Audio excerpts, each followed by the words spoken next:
Он появился ночью, когда цирк уже умер.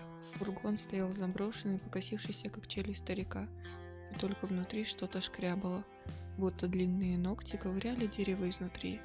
Девчонка подошла ближе, любопытство, знаете ли, самый надежный способ сгореть. Ропот, тихий, ловкий, будто кто-то говорил прямо по духам. «Хочешь увидеть трюк?» Дверца фургона сама приоткрылась. Внутри пустота, но пахло сладкой вонью, как будто сгнивший сахар смешали с кровью. И тут светлячок огня, зажигалка вспыхнула. Она увидела улыбку, не лицо, именно улыбку. Рот был на белой маске, растянутый до ушей, а под ним ничего, пустота, но из нее тянулись руки, длинные, тонкие, как проволоки. «Смотри номер 1». Когда она закричала, фургон закрылся. Когда он снова открылся утром, там уже лежала новая маска с похищенной улыбкой, а шепот эхом по цирку. Еще один зритель.